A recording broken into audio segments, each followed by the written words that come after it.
Buenas tardes querida iglesia. Hoy corresponde en el estudio bíblico estudiar el capítulo 2 del Evangelio de San Juan.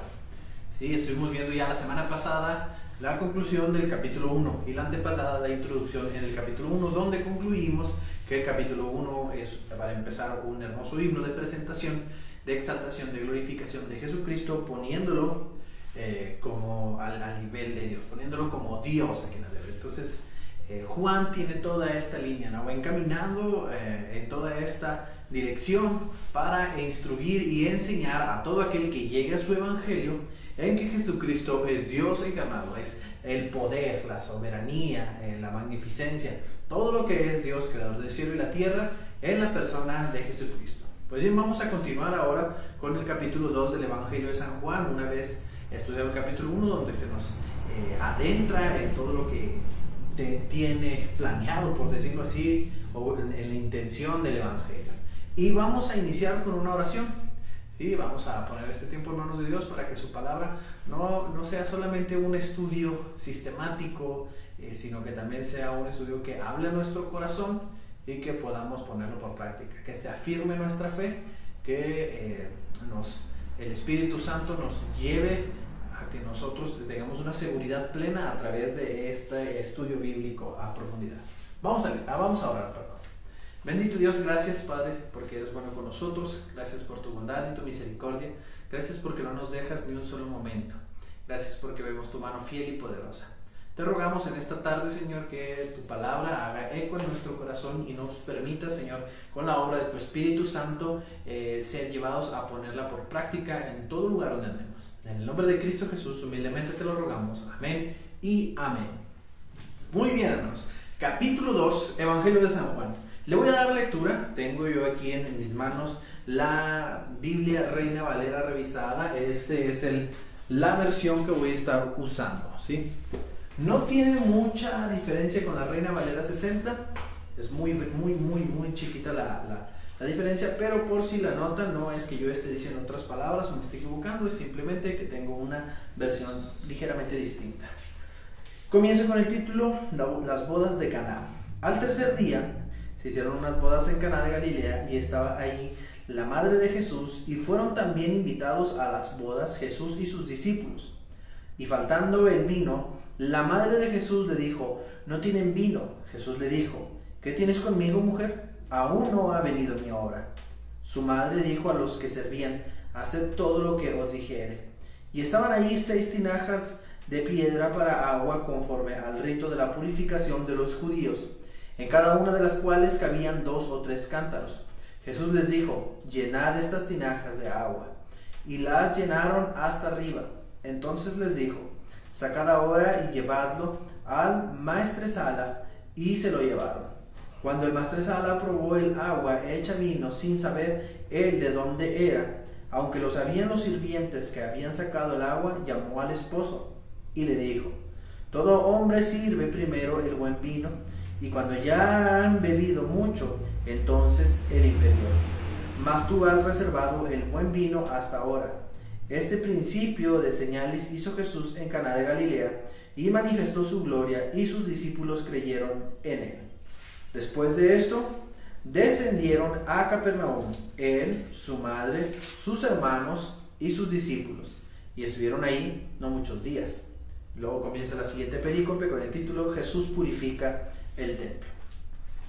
Estaba cerca la Pascua de los judíos, y subió Jesús a Jerusalén, y halló en el templo a los que vendían bueyes, ovejas, palomas, y a los cambistas allí sentados. Y haciendo un azote de cuerdas, echó fuera del templo a todos, y las ovejas y los bueyes, y esparció las monedas de los cambistas, y volcó las mesas. Y dio a los que vendían palomas, y dijo a los que vendían palomas: quitad de aquí esto, y no hagáis de la casa de mi padre casa de mercado. Entonces se acordaron sus discípulos que está escrito: el celo de tu casa me consume. Y los judíos respondieron y le dijeron: ¿qué señal nos muestras, ya que haces esto? Respondió Jesús y les dijo: destruid este templo, y en 3 días lo levantaré. Dijeron luego los judíos: en 46 años fue edificado este templo, y tú en 3 días lo levantarás. Mas él hablaba del templo de su cuerpo. Por tanto, cuando resucitó de entre los muertos, sus discípulos se acordaron que había dicho esto y creyeron la escritura y la palabra que Jesús había dicho. Jesús conoce a todos los hombres. Estando en Jerusalén en la fiesta de la Pascua, muchos creyeron en su nombre, viendo las señales que hacía. Pero Jesús mismo no se fiaba de ellos, porque conocía a todos y no tenía necesidad de que nadie le diese testimonio del hombre, pues él sabía lo que había en el hombre.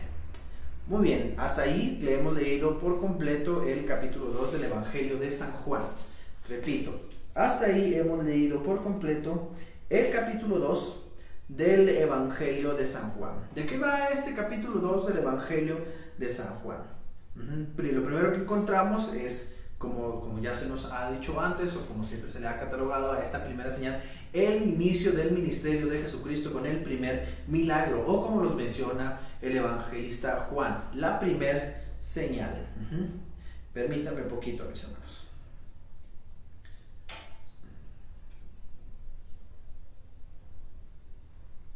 Muy bien. La primera señal de Jesucristo es lo que acabamos de ver. ¿Qué pasa en esta primera señal que hace Jesucristo, que lo encontramos aquí en el capítulo 2 del Evangelio de San Juan? Pues primero, lo que nosotros tenemos que notar es que están en una boda, y las bodas se acostumbraba que duraban mucho tiempo, hasta una semana o más. Entonces, los anfitriones tenían que tener a la mano o a disposición de los invitados, ya que era un honor, y aparte tenían que quedar bien ante los invitados, tenían que tener todo lo que se requiriera al momento de celebrar y festejar un acto tan significativo en tiempos de Jesucristo. Una de las cosas que tenían que tener siempre a disposición de la gente era la bebida. En aquel entonces no había muchas opciones de bebida, o se tomaba agua o se tomaba vino, ¿verdad? Nosotros hoy día pues hay un montón de opciones para que podamos disfrutar. Sin embargo, en aquel entonces la bebida de fiesta era el vino. Y llegó el momento dentro de la celebración de aquella boda que no tenían ya más vino para dar a los invitados. Entonces estaba viéndose, o se iba a ver mal el novio y los anfitriones al no poder ofrecer más vino a los invitados. María, se podría entender por la actitud que toma, era conocida cercana de la persona que festejaba la boda, o al menos era alguien importante, ya que interviene y llama a Jesucristo. Le dice: no tienen vino. Como no tienen vino, se ha acabado, van a quedar mal, algo va a suceder. Y Jesús, me llama mucho la atención cómo Jesús le responde. Dice: ¿qué tienes conmigo, mujer? Aún no ha venido mi hora.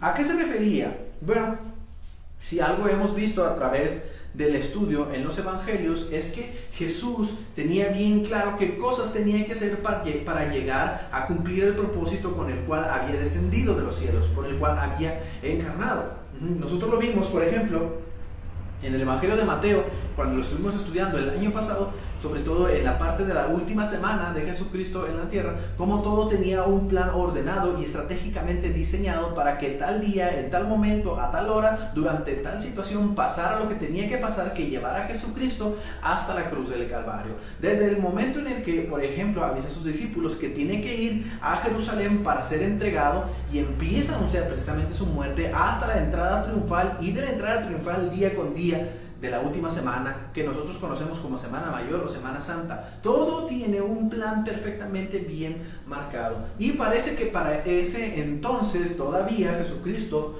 no había empezado a hacerse notar en medio de los círculos sociales de manera milagrosa o sobrenatural. Sin embargo, aun cuando no había llegado su hora, por respeto reverente, por una obediencia reverente a su madre terrenal, decide hacer caso. Ahora, es bien interesante, la madre, cuando yo me imagino que miró la actitud de Jesús, de si va a hacer lo que le está solicitando, de si va a intervenir, de si va de alguna manera u otra buscar la provisión para que el anfitrión no quede mal en su festejo, entonces le da toda la autoridad y le dice a la gente: hagan lo que él diga. No es María tomando la posición, tomando el lugar, sino que una vez que le solicita a Jesús que intervenga y que Jesús acepta, ella dice: hagan todo lo que Jesús les pide. Esto se encuentra en el versículo 5. Su madre dijo a los que servían: haced todo lo que él os dijere. Y estaban allí 6 tinajas de piedra para agua, conforme al rito de la purificación de los judíos, en cada una de las cuales cabían 2 o 3 cántaros.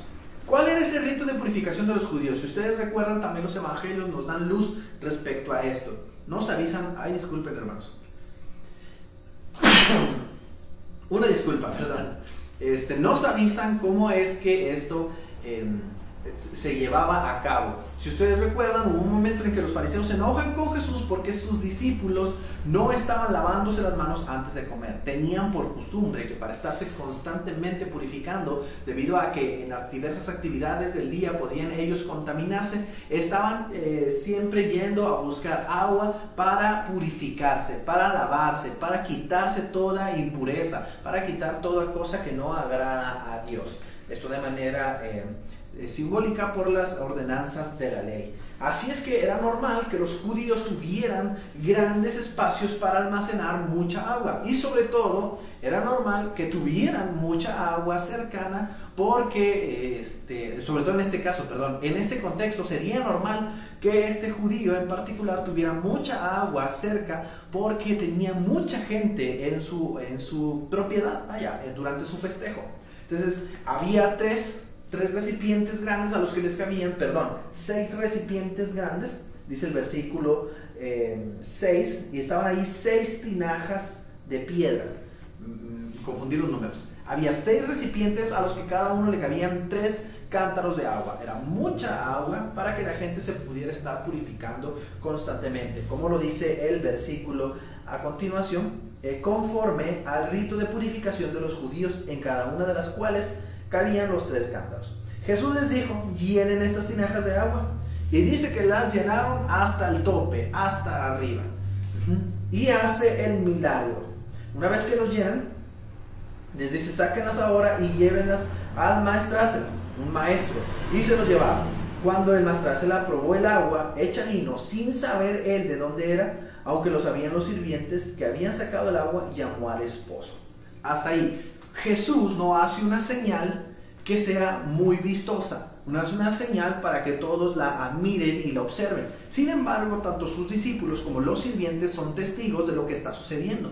Ellos son testigos porque ellos vaciaron el agua, ellos trajeron el agua y llenaron los recipientes de piedra donde cabían 3 cántaros de agua, y sabían perfectamente bien cómo es que estaba la cosa. La persona a la que le llevan el agua, al maestrársela, él no sabía que había sido llenado con agua, sino que cuando lo prueba dice: esto es vino. Y le llama mucho la atención que hasta llama al novio. Le dice: todo hombre sirve primero el buen vino, y cuando ya han bebido mucho, entonces el inferior. Mas tú has reservado el buen vino hasta ahora.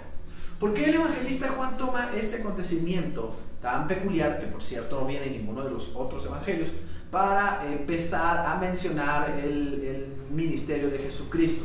Bueno, aunque no fue una señal que fuera tan llamativa, tan espectacular, nosotros debemos recordar que la intención del evangelista Juan es demostrar la autoridad divina de Jesucristo ejercida en la tierra. Y con esta nosotros podemos ver el poder de Jesús sobre la naturaleza. Una de las muestras que Jesús da sobre de su poder sobre la naturaleza. Lo vemos en otras ocasiones con milagros más llamativos, con milagros más sorprendentes, más sobrenaturales, como cuando calla la tormenta o cuando apacigua el mar. Pero en este en particular transforma el agua en una sustancia total y completamente distinta, que no podía nada más así. Ahora, esto nuevamente podemos ver como la intención del evangelista Juan es posicionar a Jesucristo como divino, ya que solamente una persona sin ninguna intervención de ningún índole puede transformar las cosas así de inmediato y de manera tan extrema, no tan dramática, como lo fue cambiar agua en vino. Sabemos que Dios, por su palabra, hizo que el mar se abriera, demostrando un control sobre el agua que nadie tiene. Asimismo, Jesucristo, por su decisión, por solo desearlo, por solo decirlo, transformó el agua en vino, demostrando el evangelista Juan que el poder divino o el carácter divino de Jesucristo. Continuamos y dice, todo hombre, ya lo leímos esto, este principio de señales hizo Jesús en Caná de Galilea y manifestó su gloria y sus discípulos creyeron en él. A partir de ahí, pues me imagino que los discípulos se admiraron y los sirvientes, porque eran los únicos testigos, han dicho cómo pasó, cuándo pasó, cómo es que sucedió. Y al asombrarse, por supuesto, relacionaron a Jesús con un poder sobrenatural. Después de esto descendieron a Capernaum, él, su madre, sus hermanos y sus discípulos, y estuvieron ahí no muchos días. Como parte de la alta crítica en este estudio, es que Caná es una ciudad que no aparece en los otros evangelios, pero debe estar cerquita de Jerusalén y de Capernaum. Descendieron, nos hace una referencia a que estaba sobre una colina tal vez, o sobre un lugar más alto. Entonces descienden a Capernaum y ahí nos encontramos con una historia que los otros evangelios, los evangelios sinópticos, sitúan para el final del ministerio de Jesucristo, ¿verdad? Esto nosotros lo vemos en los otros evangelios en lo que conocemos como lunes de autoridad, pero el evangelio de San Juan lo sitúa en el inicio. No hay ningún problema, no vamos a entrar en conflicto por esto. El punto es que sucedió y Jesucristo demostró su poder, su autoridad. Ahora, de hecho, este acontecimiento en el lunes de autoridad nos recuerda precisamente eso, autoridad de Jesucristo. Y autoridad, en el lunes vemos dos tipos el lunes de autoridad, en la Semana Santa vemos dos tipos de demostraciones de autoridad de Jesucristo. Una, sobre la naturaleza, como lo acabamos de ver ahorita con el agua, y dos, sobre las cuestiones litúrgicas, eclesiales y templocentristas, como lo encontramos en esta segunda fracción del capítulo 2 del Evangelio de San Juan. Parece que también el evangelista Juan de inmediato, pues ya lo vimos en el capítulo 1, que esa es toda su intención o su principal intención, pero parece que en el capítulo 2 da así el trancazo de inmediato para enseñarnos la autoridad divina de Jesucristo, primero sobre la naturaleza y segundo sobre las cuestiones eclesiales de aquel entonces y de hoy día, por supuesto. ¿Qué encontramos? Pues vamos a leerlo. Dice, estaba cerca la Pascua de los judíos y subió Jesús a Jerusalén y halló en el templo a los que vendían bueyes, ovejas y palomas y a los cambistas allí sentados. Y haciendo un azote de cuerdas echó fuera del templo a todos y las ovejas y los bueyes y esparció las monedas de los cambistas y volcó las mesas. ¿Sí? El contexto nos enseña que todos iban a este lugar para celebrar la Pascua. Y como viajaban muchos kilómetros, no podían venir viajando todo este trayecto con animales para el sacrificio. Así es que era una oportunidad de negocio para todos estos aprovechados poder tener ellos los animales allí cerca para que no vinieran trabajando.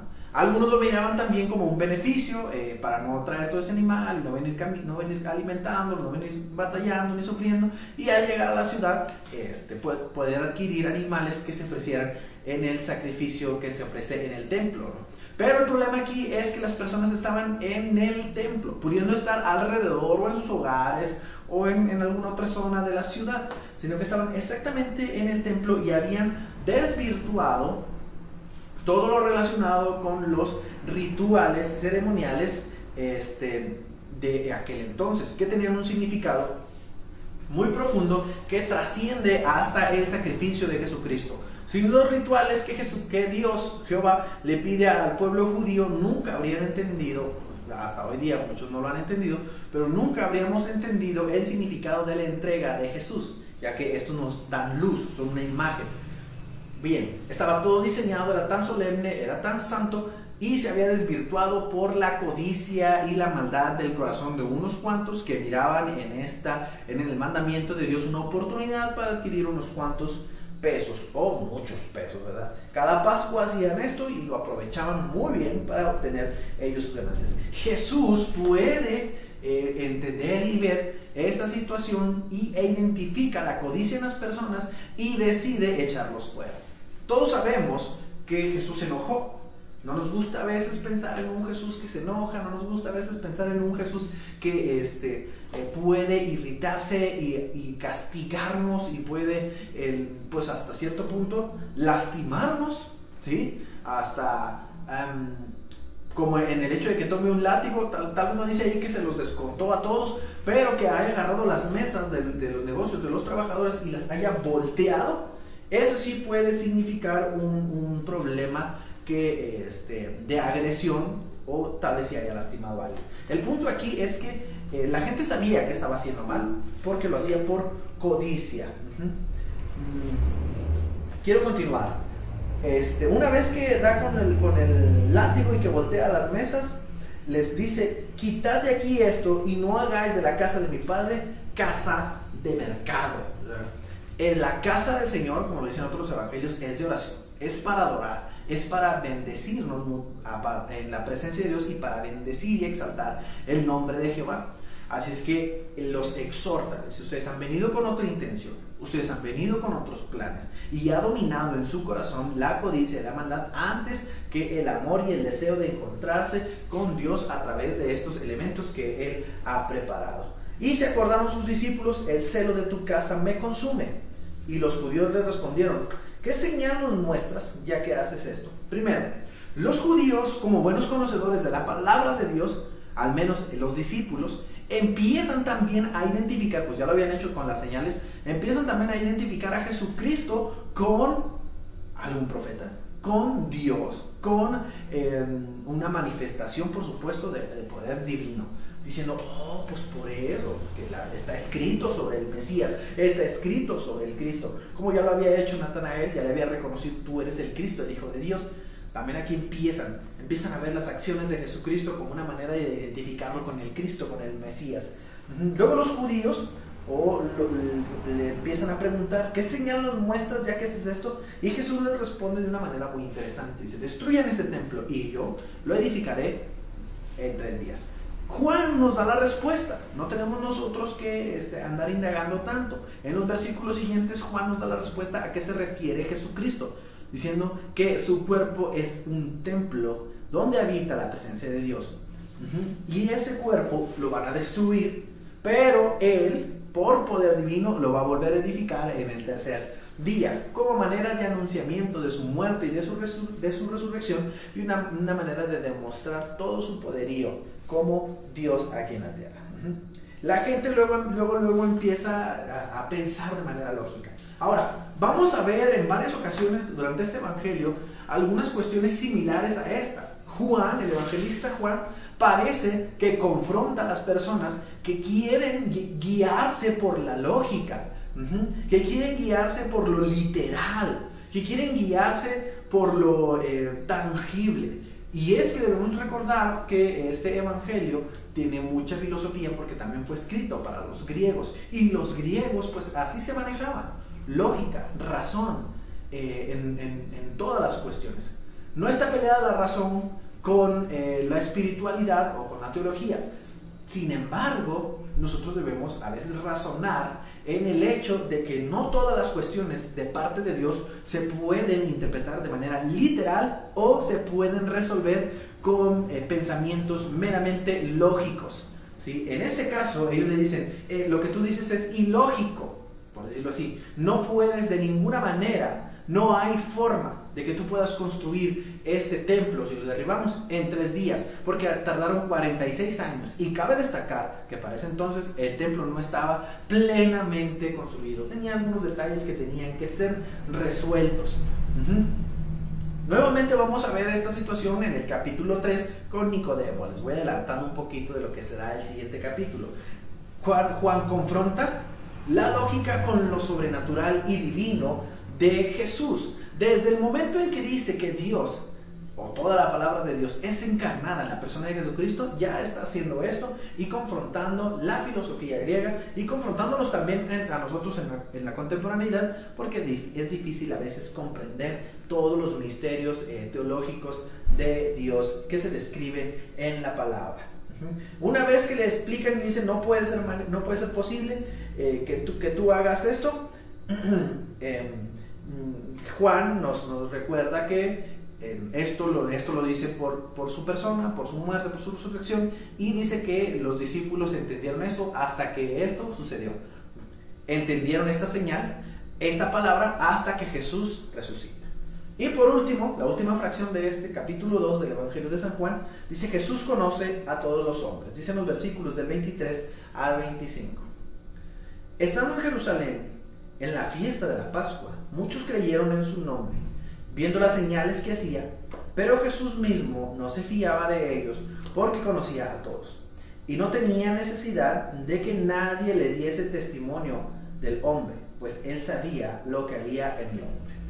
El evangelista Juan ahora manifiesta un atributo divino más en la persona de Jesucristo. Este atributo es la omnisciencia. ¿Quién conoce los corazones? ¿Quién conoce la mente? ¿Quién conoce el alma? ¿Quién nos examina a profundidad? Como lo decía el rey David: examíname y ve si hay en mí camino de perversidad, porque pareciera que David dice: ni yo mismo me conozco en plenitud, en toda la extensión de la palabra, pero tú que me has creado, tú sí me conoces. Ese atributo es solo de Jehová, el creador de la humanidad. Pues Juan dice que estando Jesús en la fiesta de la Pascua, muchos creyeron en su nombre viendo las señales que hacía, pero Jesús mismo no confiaba del todo en ellos, porque empezaba a identificar quiénes eran sinceros, quiénes eran reales, quiénes eran honestos.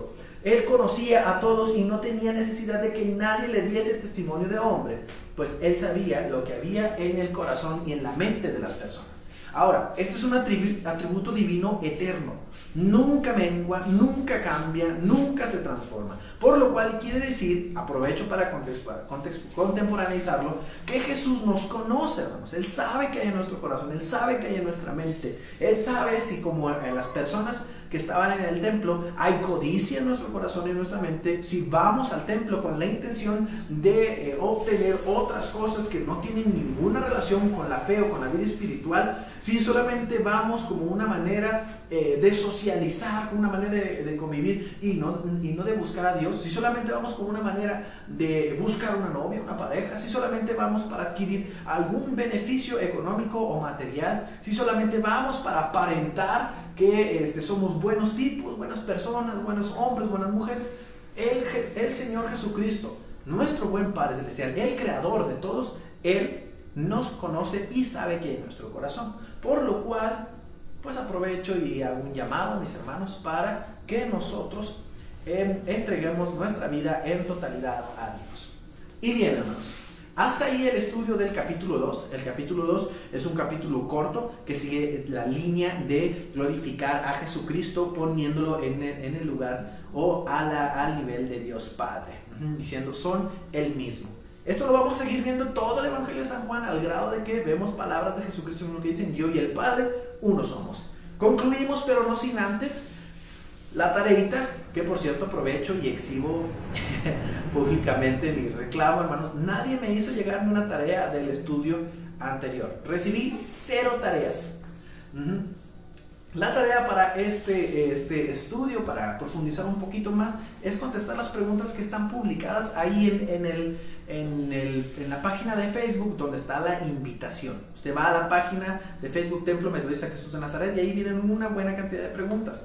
También quiero que suban un pequeñito ensayo en una de las preguntas que viene ahí, que dice: ¿tú qué opinas sobre que Jesucristo se haya enojado? ¿Tú qué piensas sobre su manifestación de ira en el momento del templo? Y un segundo ensayo. Ahora, son ensayos cortos, hermano, no piensen ustedes que es algo complicado, de 4, de 5 renglones, donde expresas tu opinión. El segundo es: ¿tú qué opinas del atributo de la omnisciencia en la persona de Jesucristo? ¿Sabes que Jesús conoce todo lo que hay en tu mente? ¿Sabes que Jesús conoce todo lo que hay en tu corazón? Bien, hermanos, concluyo. Que el Señor me los bendiga y nos vemos en el próximo estudio el siguiente jueves a las 7:30 de la tarde. Procuren enviar sus trabajos para profundizar un poquito más. Al hacer estas tareas seguramente surgirán preguntas, así es que si tienen preguntas, tengan la confianza de enviármelo al WhatsApp o por inbox para que las podamos resolver con la guía del Espíritu Santo. Hasta luego, mis hermanos, los amo en el amor del Señor.